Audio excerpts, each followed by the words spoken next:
એક નામ મહિપતસિંહ ચૌહાણ, 50% મનથી, 50% બુદ્ધિથી, 50% ભાવથી તમે મહાભારતની કથા સાંભળી હશે ને તો એ મને ચાલશે, પણ આ જે હું કહેવા જાઉં છું ને એ 100% મન, બુદ્ધિ અને કાન અહીંયા રાખજો. કેમ? કારણ કે આપણા જ વચ્ચે, આપણા જ સમાજનો આ દાખલો છે જે વસ્તુ કદાચ આપણે પણ કરી શકીએ છીએ. એમનો સફર કોરોનાથી શરૂ થયો. એક એવી ઈચ્છા, તો શું ઈચ્છા કે રસ્તા પર કોઈ પણ ગરીબ વ્યક્તિ હોવો ના જોઈએ.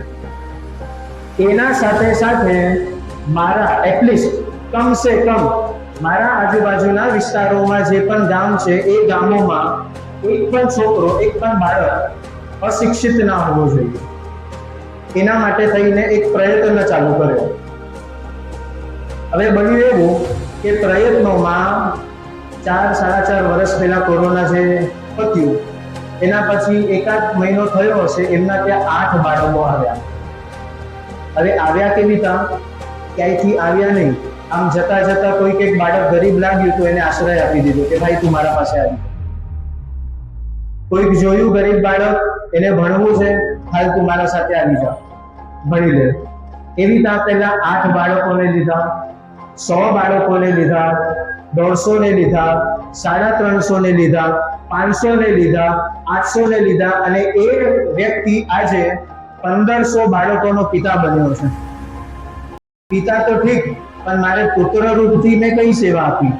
તો હવે એ વ્યક્તિએ શું કર્યું? એ જેટલા પણ બાળકો હતા એ બધાના માતા પિતા જે વાસણ ઘસતા, ગરીબ હતા, કોઈ કામ નહોતું, શરીરથી વિકલાંગ હતા, એ બધાને આશ્રય આપવાનું ચાલુ કર્યું. પોતે આખું સંકુલ ઊભું કર્યું, શિક્ષણ એ જ કલ્યાણ, આ નામનું આખું સંકુલ ઊભું કર્યું 4 જ વર્ષમાં. અને સંકુલ એટલે કેટલું? તો આ જે સાંઈબાબા મંદિરનો જે પરિસર છે ને, આવા 20 મંદિર એમના પરિસરમાં આવી જાય ને એટલું સંકુલ ઊભું થયું. આ એક સંકુલની વાત છે, સાંભળજો જે વિસ્તાર. પછી વૃદ્ધોને આશ્રય આપ્યો. કોઈક બાળકે એના માતા પિતાને છોડી દીધા હોય તરછોડીને, જેને પણ ખબર હોય, મને ખબર પડી કે ભાઈ આ માતા પિતા આશ્રય વગરના છે, ફોન કરો, આવી પરિસ્થિતિ છે, વ્યક્તિ લેવા આવી જશે બીજા દિવસે. એવા વૃદ્ધોને આજે 450 વૃદ્ધો એમના આશ્રયમાં છે. ધરતીનો છેડો ઘર, આ નામથી વૃદ્ધાશ્રમ આજે ચલાવે છે. પછી વિકલાંગો માટેની એમને સુવિધા ચાલુ કરી.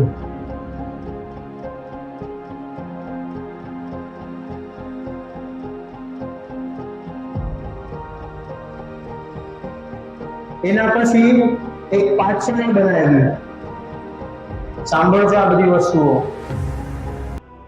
આપણે વિચારી નથી શકતા, અને સમાજમાં આવા વ્યક્તિઓ એક વન મેન શો આવા કાર્ય કરે છે.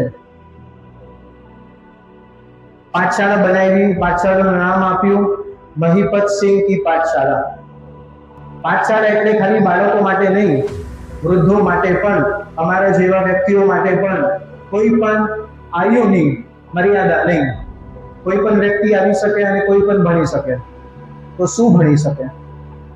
તો એમ કહેવાય કે જે વ્યક્તિ બેરોજગાર છે એવા વ્યક્તિઓને એ વડાપાવ બનાવતા શીખડાવે, સેવપુરી બનાવતા શીખડાવે, કોઈ સ્ત્રીઓ છે એને સિલાઈ કરતા શીખડાવે, અને એ બધું જ શિક્ષણ પ્રાપ્ત થઈ જાય એટલે એ વ્યક્તિને વડાપાવની લારી નાખીને આપી દે, ભાઈ કામ કરજે આજ.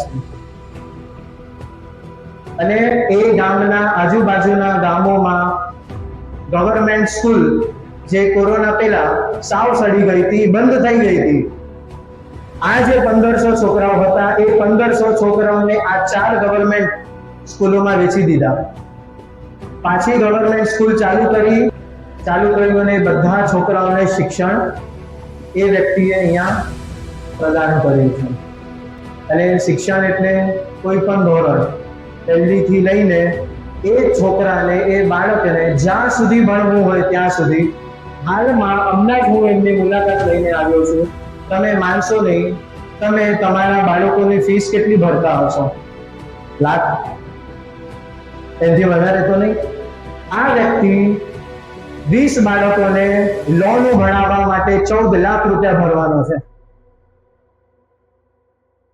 તમે વિચારો કે જે સમય પર એક વ્યક્તિ પોતાનો સ્વાર્થ ભૂલીને સમાજને શું આપી શકું છું, એક વ્યક્તિને હું શું આપી શકું છું, અગર જો એ વ્યક્તિ આવું વિચારે ને તો ત્યારે પરિસ્થિતિ શું થાય? તો કઈક પરિસ્થિતિ એવી આવે કે આપણે કદાચ એક મહિનાનું દૂધનું બિલ 1000 રૂપિયા 2000 રૂપિયા થતા હશે, કદાચ જો એ 2000 ના 2500 રૂપિયા થઈ જાય એટલે આપણી આખી ગણતરીઓ હલી જાય. સાહેબ, એ વ્યક્તિ દિવસનું 15000 રૂપિયાનું બિલ ખાલી દૂધમાં ચૂકવે છે અને ત્યાં બધા બાળકોને પાણીપુરી ખાવાનો પ્રોગ્રામ બનાવ્યો. બાપુ કે ઠીક છે, થઈ જશે. પ્રોગ્રામ બન્યો અમારો 2 વાગે, પાણીપુરી 7 વાગે રેડી. પૂરીઓ માત્ર પૂરી બહારથી આવી હતી, પાણી એ જ સંકુલના છોકરાઓ છોકરીઓ બધા મળીને બનાવ્યું. અને અહીંયા તો રગડો હોય, ત્યાં બટેકાની ઓલી સૂકી ભાજી અને ચણા હોય, એ બધી વસ્તુઓ રેડી કરીને 7 વાગ્યામાં બધા છોકરાઓ રેડી થઈ ગયા. અને પૂરી 6000 પૂરીઓ આવી હતી. કોઈ દિવસ જોઈ છે 6000 પૂરી એક સાથે? આપણે આપણા આયુષ્યમાં 6000 પૂરી નહીં જોઈ શકતા હશું, અને અહીંયા આ એક વ્યક્તિ એક દિવસમાં એના છોકરાઓને 6000 પૂરીઓ ખવડાવે. આને શું કહેવાય? ઉદારતા. આટલું બધું કર્યા બાદ તોય આ વ્યક્તિને ધરપત નથી, તો શું કર્યું?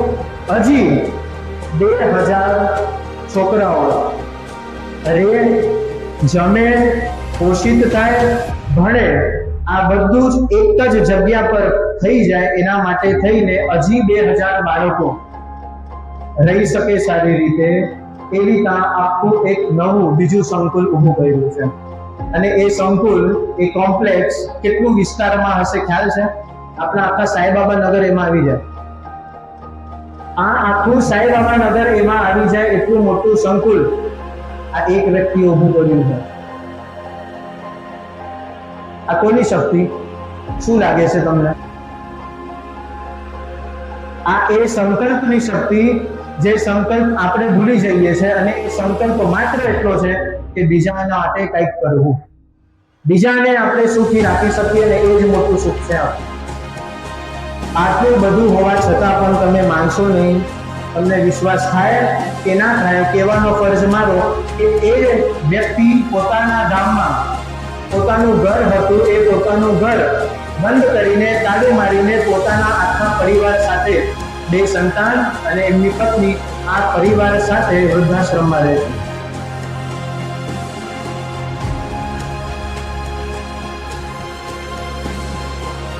આપણામાં છે આટલી શક્તિ? વિચારવા સુધાની આટલી શક્તિ નથી, પણ કળિયુગમાં આવા વ્યક્તિઓ હજી પણ હાજર છે જે આવું ઉદારતા ધરાવે છે. તો ક્યારેક એવા એટલું માંગુ છું કે અગર જો તમે આવું વિચારી જ નથી શકતા તો કરશો ક્યાંથી? આ વ્યક્તિએ પણ ક્યારેક વિચાર્યું છે? શરૂઆત એની પણ એક જ બાળકથી થઈ હશે. તમે વિચારો, આપણે એટલા અભાગ્યા કે આપણા ઘરે અગર જો 4 સદસ્ય છે તો એ 4 સદસ્યોની 4 જન્મતિથિ આવે, 4 વાર બર્થડે આપણા ભાગ્યમાં લખાયેલો છે. અને એમના ભાગ્યમાં આજે 1000 છોકરાઓ છે ને, એ હર રોજ મારે ત્યાં 2-3 કેકો કપાય જ હર રોજ. વિચારો કેટલા ઉત્સાહનો માહોલ હશે ત્યાં, કે જેમના ઘરે હર રોજ 2-3-4 કેકો કપાતી જ રહે, કોઈકને ને કોઈકનો બર્થડે આવતો જ રહે. જો સમય હોય તમારા બધા પાસે તો ત્યાં ચોક્કસપણે જજો. જે સમયે હું ગયો હતો એ સમયે બન્યું એવું કે ભાઈને છાતીમાં દુખાવો થયો હતો. એમના સાથે મુલાકાત લીધી, જમ્યા કર્યા, થોડી વાર બેઠા, પછી એ અન્ય કાર્યોમાં વ્યસ્ત થઈ ગયા અને અમે બીજા રૂમમાં બેઠા હતા. પછી મન એવું થયું અમને કે આજે બધા છોકરાઓને આઈસ્ક્રીમ ખવડાવી દો. તો અમુક જે છોકરાઓ સાથે જે અમારી સારી એવી બોન્ડિંગ છે એમને બોલાવ્યા કે આપણે આજે આઈસ્ક્રીમ રાખીએ. તો એમને કીધું કે નહીં, આજે આઈસ્ક્રીમ નહીં રાખતા, બાપુ ના પાડશે. મેં કીધું કેમ? તો કે આજે બધા માટે કેક છે. મેં કીધું તે છતાં એકવાર બાપુને પૂછી તો જોઈએ. તો ફોન લગાડ્યો, બાપુએ ફોન ઉપાડ્યો નહીં. હવે જે સમય પર ફોન ના ઉપાડ્યો એ જ સમય પર હું એવું બોલ્યો, મારા વાક્યો એવા હતા કે એમને છાતીમાં દુખતું હતું, કદાચ સૂઈ ગયા હશે, તો હવે ફોન કરીને ડિસ્ટર્બ કરતા નહીં. જે સમય પર આવો વાક્ય હું બોલ્યો ને એ જ સમય પર અન્ય જે છોકરાઓ ત્યાં મારા આજુબાજુમાં બેઠા હતા ને બધા હસ્યા. શું વાત કરો છો બાપુ, અને આશ્રમમાં સૂતા હોય, શક્ય જ નથી. એટલા કર્મનિષ્ઠ છે વિચારો. છેલ્લા 3 વર્ષથી એ વ્યક્તિએ પોતાના ઘરનું અનાજ નથી ખાધું, પોતાના ઘરમાં ચા નથી પીધી. આ તો એમના પરિવાર સાથે વૃદ્ધાશ્રમમાં છેલ્લા 6-8 મહિનાથી આવે. પણ એના પહેલા પણ ઘરે રાત્રે 10:30-11 વાગે જ સુવા જવાનું ખાલી. સવારે જેવા 6 વાગે સંકુલમાં, કોમ્પ્લેક્સમાં, આશ્રમમાં હાજર હોય ને હોય જ. અને ત્યાં જ છોકરાઓ સાથે નાસ્તો પાણી કરે, ત્યાં જ જમે અને બધું કરે. અને એ ઉપરાંત એક વાત તો હજી રહી ગઈ કે વ્યક્તિ સમાજ માટે કેટલું કરી શકે છે. તો એમ કહેવાય કે નડિયાદ આણંદ જિલ્લામાં સૌથી મોટી અગર જો કંપની હોય તો અમૂલની છે. અને અન્ય બીજી કંપનીઓમાં વર્કરોને, મજૂરોને વેતન આપવામાં આવે. અને એના પછી એમને એ ખ્યાલ આવ્યો કે અહીંયા મજૂરોના વેતનની ચોરી થાય છે. કે એક દિવસમાં અગર 270 રૂપિયા મળવા જોઈએ તો એ એક દિવસમાં 270 રૂપિયા આ મજૂરોને મળતા નથી. તો અહીંયા જે મોટી મોટી કંપનીઓ છે એ શું કરે છે, અહીંયા આ મજૂરો વર્ગોમાંથી પૈસાની ચોરી કરે. હવે મજાની વાત એવી છે કે આ મજૂરોને ન્યાય આપવા માટે આ વ્યક્તિએ શું કર્યું હશે?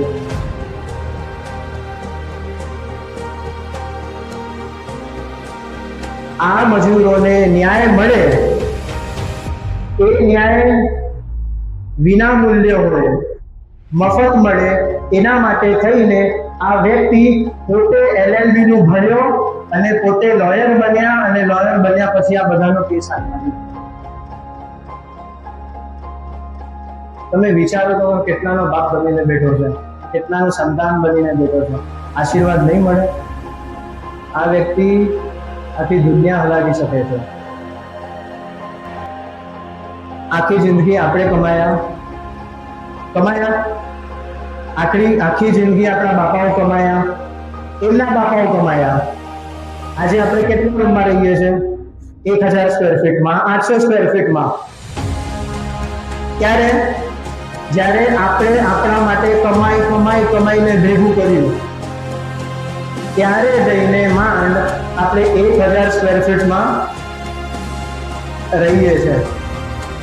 અને આ વ્યક્તિએ 4 વર્ષમાં, હું એમને કહીશ કે આટલી સંપત્તિ બનાવી દીધી, પણ હું એમ કહીશ કે કેટલી ક્ષમતા છે એ વસ્તુમાં જ્યારે તમે બીજા માટે વિચારો. 2-3 પેઢી મળીને 1000 સ્ક્વેર ફીટનું અગર ઘર લેતું હોય તો એ વસ્તુ પર શરમ આવી જોઈએ, એ વસ્તુ પર સાચે આપણને ગ્લાનિ થવી જોઈએ અને થોડુંક વિચારવાની જરૂર છે કે હું અને મારું કરીને ભેગું થતું નથી. આપું વેચું, બીજાની સેવા કરું, તો આ વિસ્તાર થાય છે. આપણે ગૌ, દાળ, ભાત, ચોખા એ બધું લેવા માટે બહાર જવું પડે. અહીંયા એ પુણ્યશાળી બાળકો અને પુણ્યશાળી એ મહિપતસિંહના ઘરે સામેથી બધું આવે છે. એટલે શક્તિ વ્યક્તિની તો 100%, કર્મ વ્યક્તિના 100%, પણ સાથે સાથે હું ચોક્કસપણે એવું કહીશ કે આ બધી જ વસ્તુઓના પાછળનો જે એકમાત્ર ભાવ છે એ બીજા માટે કરવું, એ ભાવ અગર જો એટલો પ્રબળ હશે ને તો સાહેબ તમે ધારી નહીં શકશો ને એ સીમા સુધી તમે પહોંચી શકશો. આખો પોતાના ગામનો નકશો બદલી દીધો, આવી કંઈક ઉદારતાની વાત છે. જો અગર તમને બધાને એમની મુલાકાત પણ લેવી હોય તો ચોક્કસ પ્રેમથી લેજો. અહીંયા કોઈ હું એડવર્ટાઇઝ કરવા નથી બેઠો કોઈ પર્ટિક્યુલર વ્યક્તિની, પણ હું એટલું ભાર દઈને દઈશ કે તમે ખાલી ગજવે જજો, ખીચામાં એક પણ રૂપિયો નહીં લઈ જતા. એ વ્યક્તિને નથી જરૂર રૂપિયાની. એમને એમ પરિવાર સાથે પોતાના બાળકોને ત્યાં લઈને જજો અને એક દિવસ આખો રાખજો. એક દિવસ ત્યાં રહેજો, તમારો ભાવ બદલાઈ જશે ચોક્કસપણે. કે સંતાનને ઉછેર કઈ રીતે કરવો એ ત્યાં શીખવાડવામાં આવે છે. ભોયજાઓ ઘરે આવે છે છોકરાઓના વાળ કાપવા, એમ તે વિશે શું કરું? આપણે તો આટલી સંપત્તિ હોવા છતાં બહાર નીકળીને કપાવવા જવા પડે છે. એટલે ટૂંકમાં જીત ત્યાં જ છે જ્યાં આપણે પરોપકાર કરીએ છીએ. ઘણા એવા શ્લોકો પણ છે કે પરોપકારાય ફલંતી વૃક્ષ. આ વૃક્ષ જે ઉભા છે એ શું કરે છે? એ આપણા માટે પરોપકાર જ કરે છે. શું કરીને? ફળ આપીને. કયા રૂપિયા લઈ લીધા, પણ પરોપકાર કરે છે. પરોપકાર વહંતી નદીઓ શું કરે છે? એ આપણા પર પરોપકાર જ કરે છે.